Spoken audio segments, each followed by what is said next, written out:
प्रिय हिंदी मित्रों, नमस्कार। हाईटेक हिंदी परिवार में आपका स्वागत है। एक नए महत्वपूर्ण और ज़रूरी वीडियो के साथ आज हम पुनः उपस्थित हैं और आज के इस वीडियो में हम चर्चा करने वाले हैं काव्य प्रयोजन की। जी हाँ, काव्य शास्त्र के अंतर्गत बहुत महत्वपूर्ण विषय है काव्य प्रयोजन।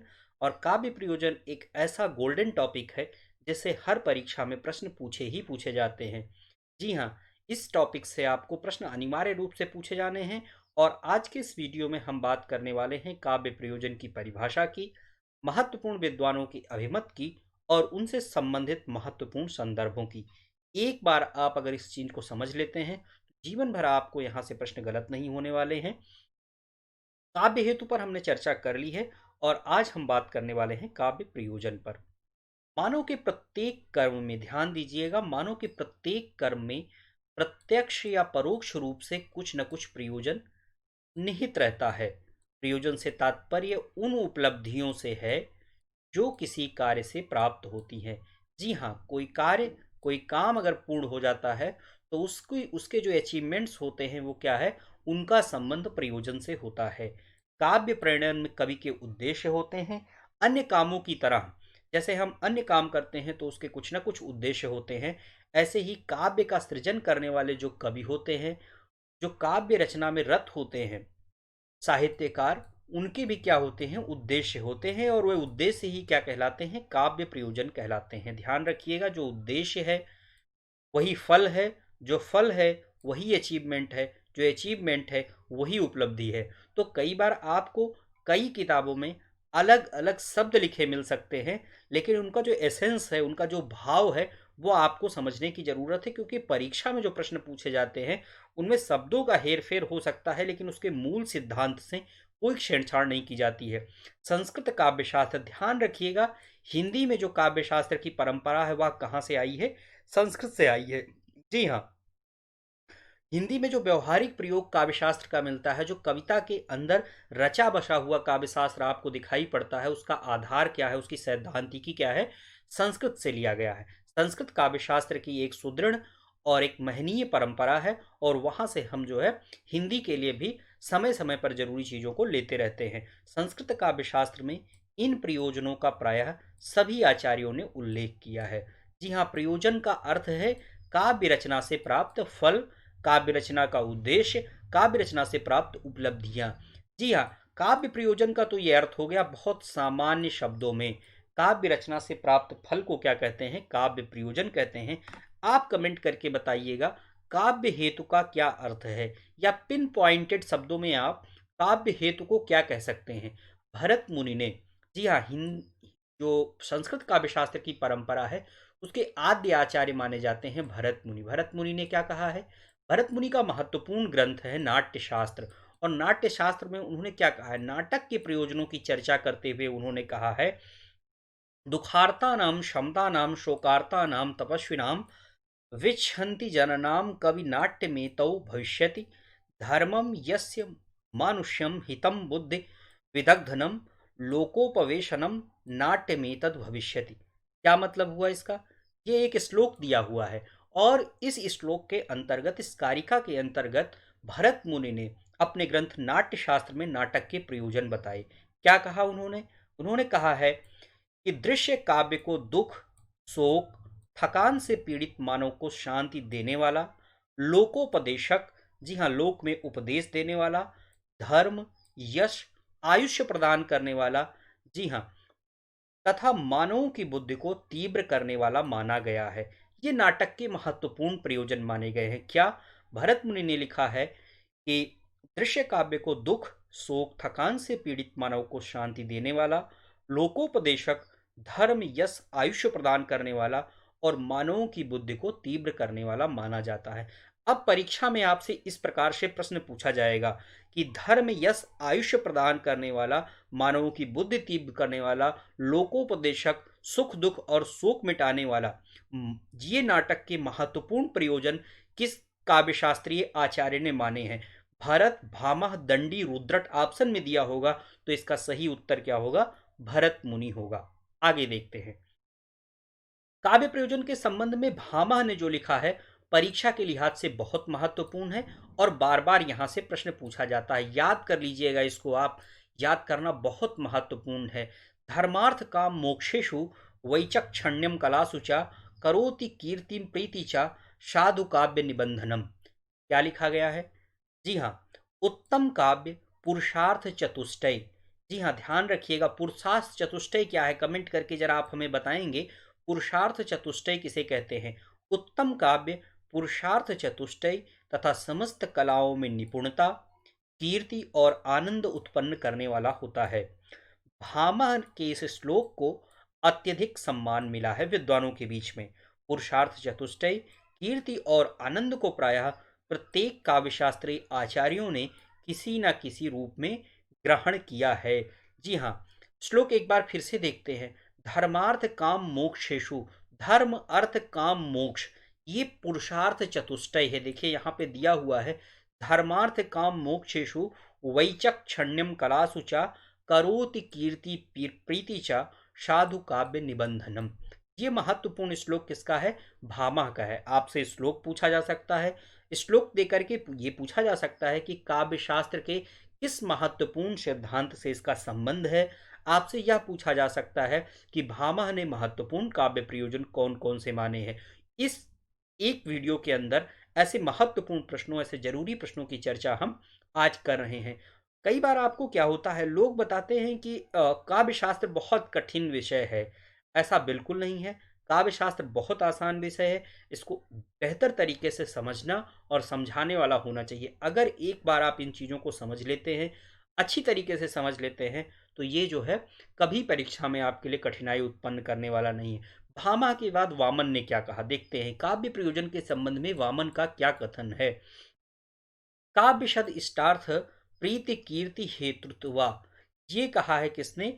यह कहा है आचार्य वामन ने। वामन ने दो प्रयोजन माने हैं महत्वपूर्ण, आनंद और कीर्ति, और इन्हीं में इष्ट अनिष्ट के साथ इसकी व्याख्या की है किसने?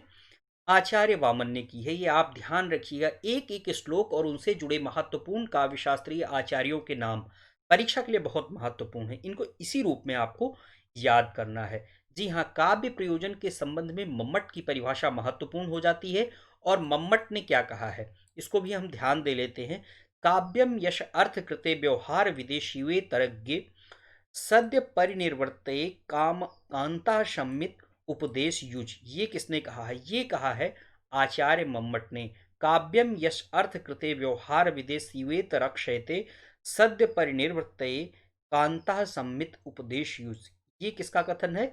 यह कथन है आचार्य मम्मट का। क्या कहा है मम्मट ने इस श्लोक में? मम्मट ने कहा है कि काव्य के कुल प्रयोजनों की संख्या कितनी है?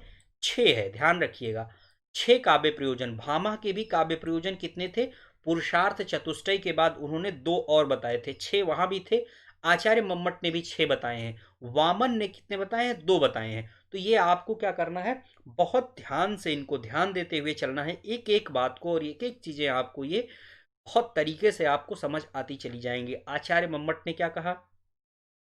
आचार्य मम्मट ने काव्य प्रयोजन माना यश प्राप्ति, अर्थ प्राप्ति, व्यवहार परिज्ञान, अनिष्ट निवारण, अलौकिक आनंदानुभूति, कांता सम्मित उपदेश। ये 6 बातें किसने मानी हैं? ये 6 बातें मानी हैं आचार्य मम्मट ने। इनमें यश प्राप्ति, अर्थ प्राप्ति, अनिष्ट निवारण का संबंध मुख्यतः कवि से है, जबकि शेष का संबंध किससे है? सहृदय से है। कविता का वाचन करने वाला, पढ़ने वाला पाठक से है। मम्मट के द्वारा विवेचित काव्य प्रयोजनों के स्वरूप पर संक्षिप्त रूप से विचार करना आवश्यक बन जाता है। आप देख रहे होंगे, भामा हो, मम्मट हो या अन्य विद्वान हो, लगभग विद्वानों ने थोड़े बहुत शब्दों के हेर फेर के साथ इन्हीं महत्वपूर्ण 6 प्रयोजनों को ध्यान में रखा है। और उन्हीं 6 प्रयोजनों की आज हम क्या करने वाले हैं? बात करने वाले हैं। यश प्राप्ति। यश प्राप्ति से क्या आशय है? यश प्राप्ति की आकांक्षा सजीव और विचारवान प्राणी का मूल गुण है।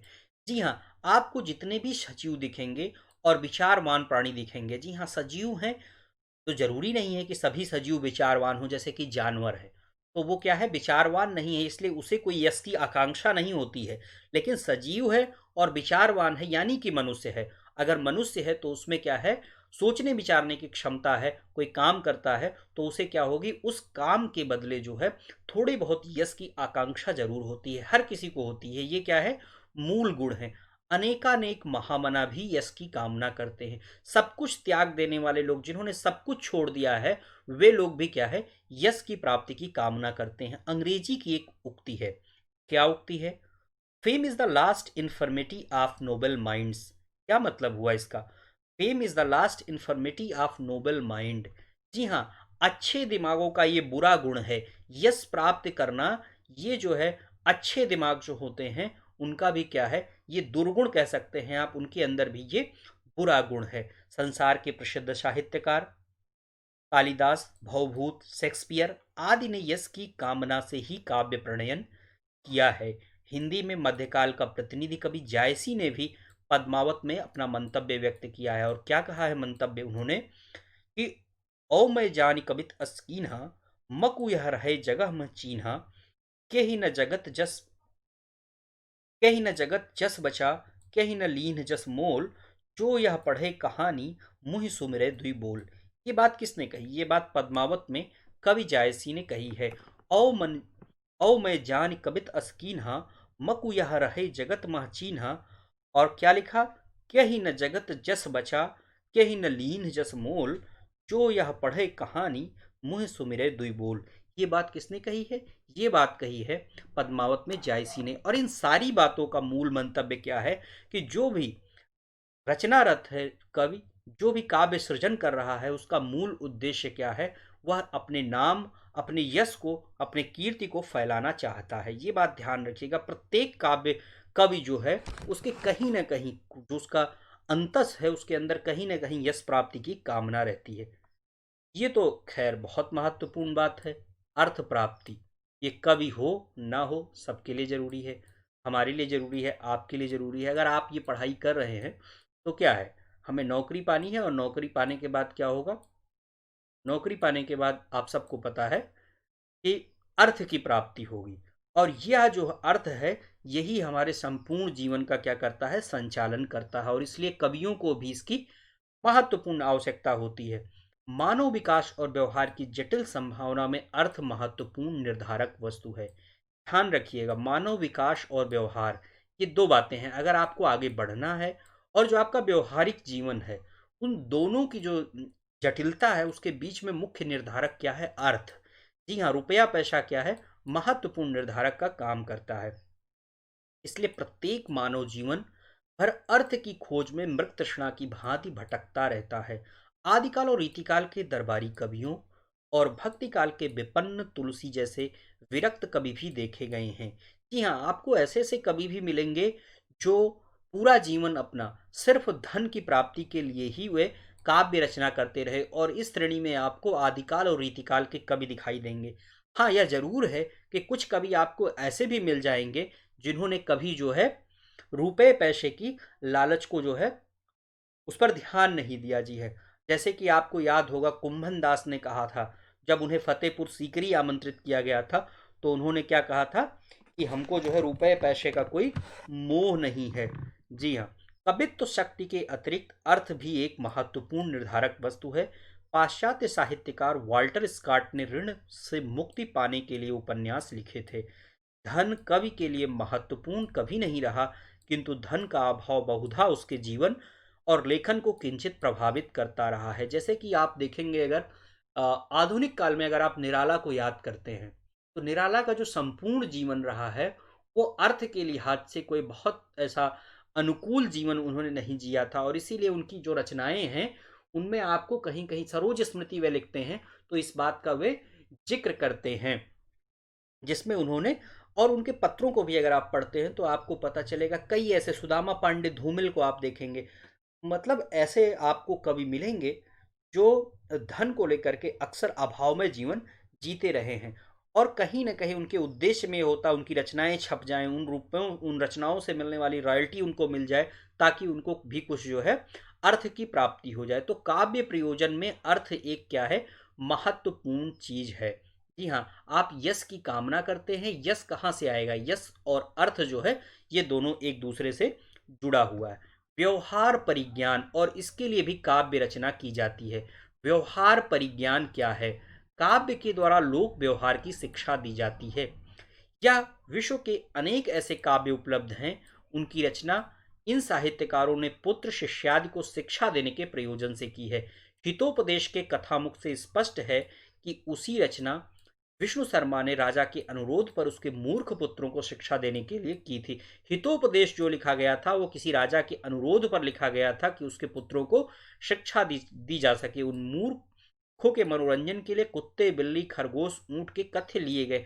आप भी ध्यान देंगे, अगर हम जो अपने घरों में होते हैं, अपने छोटे भाई बहनों को, या आप जो हमारे घर में छोटे बच्चे होते हैं, उनको हम कहानियां क्या सुनाते हैं?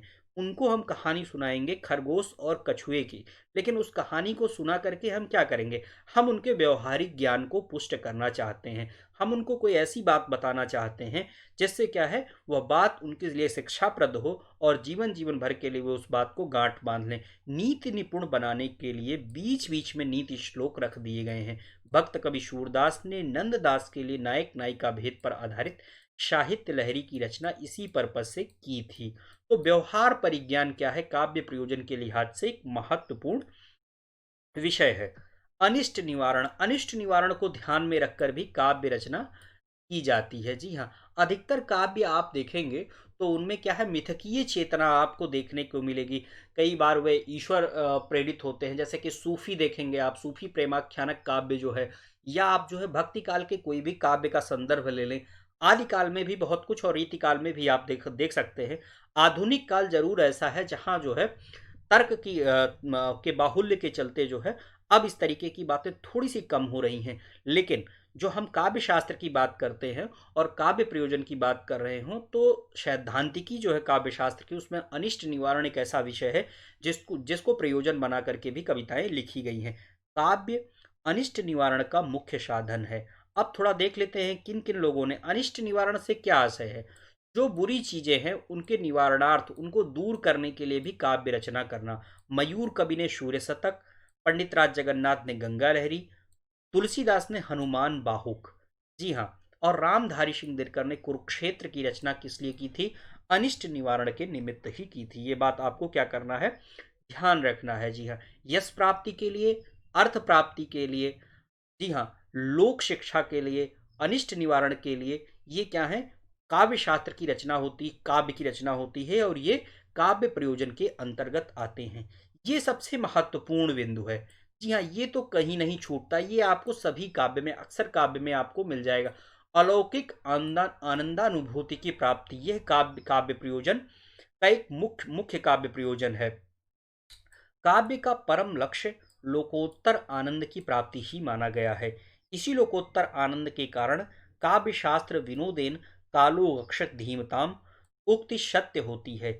यह आनंद कवि और पाठक को समान रूप से प्राप्त होता है, क्योंकि काव्य प्रणयन के उपरांत कवि भी सहृदय की श्रेणी में आ जाता है।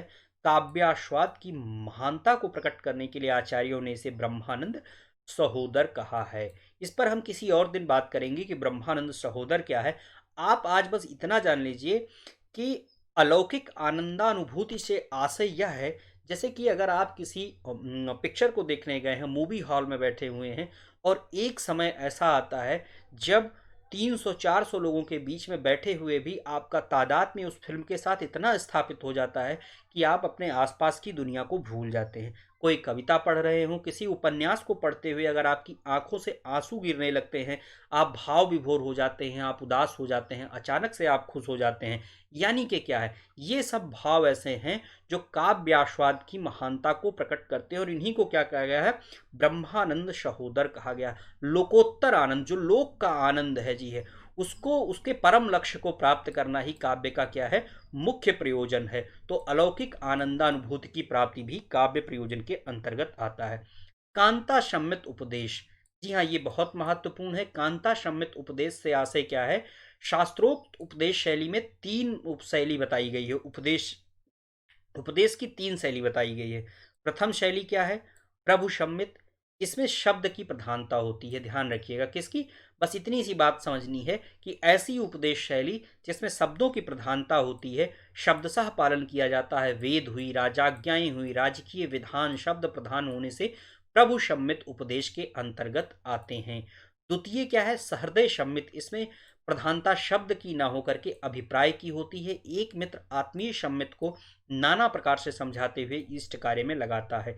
यहाँ प्रधानता शब्दों की ना होकर अभिप्राय की होती है और उसी का पालन किया जाता है। जी हाँ। और तृतीय सम्मित, ये महत्वपूर्ण है। यही जो तीसरा सम्मत है, यही क्या है? कांता सम्मित है। इसमें क्या है? कांता मतलब होता है पत्नी। इसमें प्रधानता शब्दार्थ की न होकर किसकी होती है? रस की होती है। अच्छी पत्नी अपने पति को अनर्थ से बचाने के लिए अपने हृदय की समस्त मधुरिमा उड़ेलकर अपने व्याख्यान को रस शक्ति बना देती है, जिससे मानव हृदय उस सहज ही उत्तर में डूब जाता। इस संबंध में बिहारी का प्रचलित दोहा है। जी हाँ, बिहारी ने राजा जय सिंह को एक दोहा लिखा था, जो क्या है? कांता सम्मित उपदेश का एक सुंदर उदाहरण है। नहीं पराग नहीं मधुर मधु, नहीं विकास यही काल, अली कली ही सौ विधियों, आगे कौन हवाल। जी हाँ, ये महत्वपूर्ण पंक्ति बिहारी की है। और यह प्रयोजन किस प्रयोजन के अंतर्गत ये लिखा गया? कांता सम्मित। हाँ, इसका मुख्य बात इसमें क्या है? कांता सम्मित है। तो मम्मट के परवर्ती काव्य शास्त्रीय जितने भी चिंतन हुए हैं, उनमें पूर्ववर्ती काव्य प्रयोजनों का ही क्या मिलता है? पिष्ट पेषण मिलता है। हिंदी में भी आपको यही देखने को मिलेगा। किसी नए प्रकार के काव्य प्रयोजन की बात नहीं की गई है, बल्कि संस्कृत के जो काव्य आचार्य हैं, उनके सैद्धांतिकी का व्यवहारिक प्रयोग आपको हिंदी में जरूर देखने को मिलता है। वस्तुतः मम्मट का काव्य प्रयोजन एक समन्वित प्रयास है, जिसमें प्रायः सभी जीवंत बातें आ गई हैं। तो ये जो 6 महत्वपूर्ण बिंदु थे, इनको आपको क्या करना है? काव्य प्रयोजन के अंतर्गत याद रखना है। एक शब्द आया था शिवेतर रक्षयेत, उसका मतलब क्या होता है? जी हाँ, मंगल अमंगल से रक्षा। ये क्या है? शिवेत रक्षा का मतलब है। कांता सम्मित उपदेश, कांता मतलब होता है पत्नी, सम्मित मतलब होता है सलाह, और उपदेश मतलब होता है उपदेश, दूसरों के द्वारा दिया जाने वाला ज्ञान। रामचरितमानस में गोस्वामी तुलसीदास ने 2 काव्य प्रयोजनों की चर्चा की है। कई बार परीक्षा में पूछा गया है ये प्रश्न। और 2 काव्य प्रयोजन कौन कौन से हैं? एक है स्वांतः सुखाय रघुनाथ, स्वांतः सुखाय तुलसी रघुनाथ गाथा कथा। ये इसका मतलब क्या हुआ? अपने सुख के लिए, स्वांत सुखाय, अपने सुख के लिए और लोक मंगल के लिए उन्होंने क्या किया है? काव्य की रचना की है। यानी उनके काव्य के जो 2 महत्वपूर्ण उद्देश्य थे, जो 2 महत्वपूर्ण फल थे, जो 2 महत्वपूर्ण अचीवमेंट थे, वो क्या थे? स्वांतः सुखाय और लोक मंगल को ध्यान में रख करके उन्होंने कविता करी थी। दूसरी बात एक जगह उन्होंने और कही है। क्या कही है? कीरति भनित भूति भली सोई, सुर सरि सम सब कह हित होई। यानी अच्छी कविता कैसी हो? तुलसी ने लिखा कि गंगा के समान सबका हित चाहने वाली। जैसे गंगा जो है, वो निर्मल जलधारा को लेकर के जब गोमुख से बहती है, तो उसके बाद उसके जल को कोई भी ग्रहण कर सकता है, उसमें वो किसी प्रकार का भेदभाव या दुराव नहीं रखती है। ठीक उसी प्रकार गोस्वामी तुलसीदास जी ने लिखा है कि कीरति भनित भूति भली सोई। अच्छी कविता क्या है? अच्छी कविता वो है जो सुरसरी के समान, जो है गंगा के समान, जिसमें सबका हित हो। ऐसी कविता क्या है? ऐसी कविता जो है अच्छी कविता के अंतर्गत आता है। कीरति भनित भूति भल सोई, सुरसरि सम का हित होई। ये महत्वपूर्ण बात किसने लिखी है? तुलसी ने लिखी है। जबकि सूरदास के काव्य को अगर आप पढ़ते हैं, तो आपको वहां कृष्ण आनंद मिलेगा। जी हाँ, वे गोकुल में रहना चाहते हैं, गोकुल वास चाहते हैं, कृष्ण का साथ चाहते हैं। ये महत्वपूर्ण प्रयोजन जो है सूरदास के काव्य का है और जीवन का उनके मुख्य लक्ष्य है। आगे देखते हैं। भिखारी दास हिंदी के महत्वपूर्ण कवियों में इनका नाम है। और इन्होंने क्या लिखा है? काव्य प्रयोजन के संदर्भ में इनकी महत्वपूर्ण पंक्ति मिलती है। एक लहै तप पुंजन के फल जो तुलसी अर सूर गोसाई, एक लहै बहुसंपत्ति के सौ भूषण ज्यों बर वीर बड़ाई, एकन को जस ही सो प्रयोजन है रस खान रहीम की नाई, दास कबित्थन की चर्चा बुद्धिवंतन को सुख दे सब ठाई। ये महत्वपूर्ण पंक्ति किसकी है? ये महत्वपूर्ण पंक्ति है भिखारी दास की, जिसमें उन्होंने अलग अलग कोटियां बताई हैं कि काव्य प्रयोजन के लिए किस कवि ने किस चीज की चाहत को ध्यान में रख करके, किस उद्देश्य को ध्यान में रखकर काव्य रचना की थी। तुलसी और सूर ने क्या रखा था ध्यान में? भूषण और केशव को काव्य रचना से क्या मिला? रसखान रहीम ने क्यों काव्य रचना की? और कवि जो काव्य रचना करता है या काव्य की चर्चा करता है, वो गुणवानों और बुद्धिमानों को किस प्रकार से लाभ पहुंचाती है। आगे इसमें ध्यान देने की बात क्या है, यश प्राप्ति, फल प्राप्ति, आनंद प्राप्ति, इन तीन काव्य प्रयोजनों को इसमें महत्वपूर्ण रूप से स्वीकार किया गया है इन पंक्तियों में। आगे देखते हैं। आचार्य रामचंद्र शुक्ल हिंदी के महत्वपूर्ण आलोचक, आधारभूत आलोचक हैं। हिंदी आलोचना की परंपरा में इन्हें नींव की ईंट कहा जा सकता है। आचार्य रामचंद्र शुक्ल की नज़र में रसानुभूति, चूंकि रस पे इनका विशेष जोर था, तो रसानुभूति को इन्होंने काव्य का प्रयोजन माना है। क्या लिखा है, कविता का अंतिम लक्ष्य जगत में मार्मिक पक्षों का प्रत्यक्षीकरण करके उसके साथ मनुष्य हृदय का सामंजस्य स्थापन करना है। वही जो अभी हम बात कर रहे थे ब्रह्मानंद सहोदर की, उसी से कुछ मिलता जुलता। जी हाँ, ये कह रहे हैं हृदय का जो है, भावों का क्या है, ऐसा जो है आपको संयोग, ऐसा प्रत्यक्षीकरण करना है मार्मिक पक्षों का कि हृदय के साथ उसका क्या हो, तादाद में हो जाए, सामंजस्य स्थापित हो जाए। कुछ अन्य महत्वपूर्ण जो कवि और साहित्यकार हैं हिंदी के, उन्होंने काव्य प्रयोजन को आंशिक रूप से अपने काव्य में रचते बुनते समय ध्यान रखा है। अयोध्या सिंह उपाध्याय हरिओद ने सरसता, मधुरता, ज्ञान, नित्य उपदेश और आनंद को काव्य का मुख्य प्रयोजन माना है। आपको क्या ध्यान रखना है, आपको इन शब्दों को ध्यान रखना है, सरसता, मधुरता, ज्ञान, नित्य उपदेश और आनंद। अब अगर आपको प्रश्न में ये सारे बिंदु एक साथ मिलते हैं तो आपको समझ में आना चाहिए कि ये काव्य प्रयोजन के संदर्भ में बात हो रही है, तो मतलब ये अयोध्या सिंह उपाध्याय हरिओद की बात हो रही है। जयशंकर प्रसाद ने मनोरंजन और शिक्षा को काव्य का मुख्य फल माना है, जबकि मुंशी प्रेमचंद ने परिष्कृत मनोरंजन और उसका उद्घाटन करने को काव्य का प्रयोजन माना है। आगे देखते हैं। गजानन माधव मुक्तिबोध बड़ा नाम है हिंदी में आधुनिक कविता के अंतर्गत, और इन्होंने सांस्कृतिक परिष्कार को काव्य प्रयोजन माना है, जबकि हजारी प्रसाद द्विवेदी ने मानव हित और लोक मंगल पर बल दिया है। उन्होंने कहा है कि मैं साहित्य को मनुष्य की दृष्टि से देखने का पक्षपाती हूँ, हजारी प्रसाद द्विवेदी ने कहा है। इस पर चर्चा हम अगले वीडियो में करेंगे। जो काव्य की महत्वपूर्ण परिभाषाएं हैं विद्वानों के द्वारा, उसको हम लेकर के आपके लिए आने वाले हैं। हम उम्मीद करते हैं कि हमारे इस प्रयास को आप सराहेंगे और अपने ज़्यादा से ज़्यादा मित्रों को इस वीडियो को आप शेयर करेंगे। डॉक्टर नगेंद्र महत्वपूर्ण नाम है, हिंदी साहित्य का इतिहास हम इनका पढ़ते हैं जो 1973 में प्रकाशित है। क्या कहा डॉक्टर नगेंद्र ने काव्य प्रयोजन के संदर्भ में, क्या बात कही, आत्माभिव्यक्ति पर उन्होंने जोर दिया है। काव्य प्रयोजन से आशय उनका आत्माभिव्यक्ति से है, जबकि नंद दुलारे वाजपेयी आत्म अनुभूति की बात करते हैं। जी हाँ, अब ये दोनों शब्द हैं और दोनों में थोड़ा सा फर्क है। एक क्या है, आत्म की अभिव्यक्ति है, यानी कि अभिव्यक्ति की बात है, जबकि दूसरे में क्या है, दूसरे में आत्म की अनुभूति की बात है, यानी अनुभव को महत्वपूर्ण माना गया है, जबकि नगेंद्र ने अभिव्यक्ति को महत्वपूर्ण माना है। महावीर प्रसाद ने उपयोगितावाद को ध्यान में रख करके काव्य प्रयोजन की बात की है। राष्ट्रकवि मैथिली शरण गुप्त की बात करते हैं। उन्होंने काव्य प्रयोजन के संदर्भ में क्या कहा है। मैथिली शरण गुप्त ने कहा है, केवल मनोरंजन न कवि का कर्म होना चाहिए, उसमें उचित उपदेश का भी मर्म होना चाहिए। ये महत्वपूर्ण पंक्ति किसकी है, राष्ट्र कवि मैथिली शरण गुप्त की है। और काव्य प्रयोजन के संदर्भ में उन्होंने महत्वपूर्ण बात कही है कि हमको कोरा मनोरंजन करने के लिए कवि कर्म नहीं करना चाहिए, बल्कि साथ साथ उसमें क्या हो, उचित उपदेश का होना बहुत जरूरी है। अभी आपने कई उपदेश के बारे में पढ़ा था, लोक व्यवहार की शिक्षा देना, संस्कृत काव्य शास्त्र की जब हम बात कर रहे थे, कांता सम्मित उपदेश देना, व्यवहार परिज्ञान, ये सारी चीजें क्या थी, इसी उपदेश के अंतर्गत आती हैं। जी हाँ, कला कला के लिए नहीं, कला जीवन के लिए है। इस मत को ध्यान में रखते हुए राष्ट्रकवि मैथिली शरण गुप्त ने क्या लिखा है, मानते हैं जो कला को बस कला के अर्थ ही, स्वार्थ नहीं करते कला को व्यर्थ ही। आप देखेंगे कलावादियों का एक एक विशेष कुनबा है, खास करके पाश्चात्य काव्य शास्त्र की जब हम बात करेंगे तो हम आपको बताएंगे कि कला कला के लिए ये पूरा एक नारा दिया गया था और इस पर लेकर के ढेर सारा काम विद्वानों के द्वारा किया गया है। लेकिन राष्ट्रकवि मैथिली शरण गुप्त ये मानते हैं कि मानते हैं जो कला को बस कला के अर्थ ही, स्वार्थ नहीं करते कला को व्यर्थ ही। ये पंक्तियां भी बहुत महत्वपूर्ण हैं, आपसे पूछी जा सकती हैं।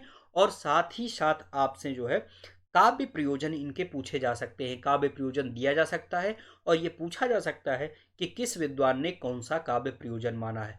बहुत संक्षेप में हमने कोशिश की है कि काव्य प्रयोजन के जो सभी महत्वपूर्ण बिंदु हैं उनको समेट लिया जाए। काव्य शास्त्र में जो पाश्चात्य काव्य शास्त्र है उसमें काव्य की उपयोगिता, व्यवहार और प्रयोजन को लेकर अनेक मत हैं। यूनानी दार्शनिक प्लेटो ने क्या माना है? लोक मंगल। और लोक मंगल ही उनका किसके संबंध में है? राज्य के लिए जो उपयोगी हो ऐसी कविता की बात करते हैं कौन? प्लेटो। जी हाँ, अगर आपने प्लेटो के सिद्धांत पढ़े होंगे तो आपने पढ़ा होगा कि राज्य के लिए उपयोगी रचना वे किस प्रकार मानते हैं और कवि किस प्रकार राज्य के लिए उपयोगी हो सकता है, उसी को राज्य में रहने का अधिकार है। इस प्रकार की महत्वपूर्ण बातें जो है प्लेटो के संदर्भ में, हम कभी इस पर प्लेटो पर वीडियो लाएंगे तब इसकी बात करेंगे। जबकि अरस्तु ने ज्ञानार्जन और आनंद को काव्य का मुख्य फल माना है। स्वच्छंदतावादियों का एक खास समुदाय है पाश्चात्य काव्यशास्त्र में, जिनका मुख्य लक्ष्य आनंद है। जी हाँ, उनका मुख्य काव्य प्रयोजन आनंद है और इसमें कालरिज और वर्ड्सवर्थ का नाम लिया जा सकता है। लोक मंगलवादी भी कुछ लोग हैं और मुख्य लक्ष्य उनका लोक मंगल और नीति ज्ञान है। रस्किन बॉन्ड, लियो टॉलस्टॉय, मैथ्यू अर्नाल्ड आदि का नाम लिया जा सकता है। कलावादी, अभी हम कलावादियों की बात कर रहे थे। कलावादियों के अंतर्गत जिनका मुख्य लक्ष्य कला कला के लिए है और इसको ध्यान में रखकर वे काव्य रचना करते हैं, तो उनका प्रयोजन भी क्या है? कला उसके केंद्र में है। ब्रैडले, ऑस्कर वाइल्ड, वाल्टर पेटर और बर्नर के नाम इसमें लिए जा सकते हैं। मनोविज्ञानवादियों का भी एक समूह है जिसका मुख्य लक्ष्य होता है दमित इच्छाओं या चेतनाओं का जो है प्रकटीकरण करना। अवचेतन मन का पुनर्सृजन काव्य के माध्यम से करके समाज में परिवर्तन लाने का काम कौन करते हैं? मनोविज्ञानवादी। इनका भी जो है एक महत्वपूर्ण खेमा है और इनका महत्वपूर्ण काव्य प्रयोजन जो है वो मनोविज्ञानवादी है। मार्क्सवादियों का काव्य प्रयोजन अलग प्रकार से परिभाषित है, जिनके केंद्र में साहित्य से अधिक समाज को ध्यान में रखकर बात की गई है। आप हमें इनमें हमने मनोविज्ञानवादियों और मार्क्सवादियों के नाम नहीं दिए। आप सोच रहे होंगे कि हमने नाम क्यों नहीं दिए। कई बार हमारे कई मित्र कहते हैं कि सर आप प्रश्न पूछ लिया करिए तो हम उत्तर दे लेते हैं, तो उससे भी हमें क्या मिलती है? संतुष्टि मिलती है। जी हाँ, तो आप कमेंट करके हमें 5 पाश्चात्य मार्क्सवादी और 5 भारतीय मार्क्सवादी साहित्यकारों के नाम आप हमें कमेंट करके बताएंगे और मनोविज्ञानवादी लेखकों के, पाश्चात्य लेखकों के नाम भी आप हमें कमेंट करके बताएंगे। तो काव्य शास्त्र पर यह रहा आज का महत्वपूर्ण वीडियो। काव्य शास्त्र पर, काव्य प्रयोजन पर यह वीडियो आपको कैसा लगा है आप कमेंट करके हमें जरूर बताइएगा। अगला वीडियो लेकर हम बहुत शीघ्र मिल रहे हैं, तब तक के लिए धन्यवाद।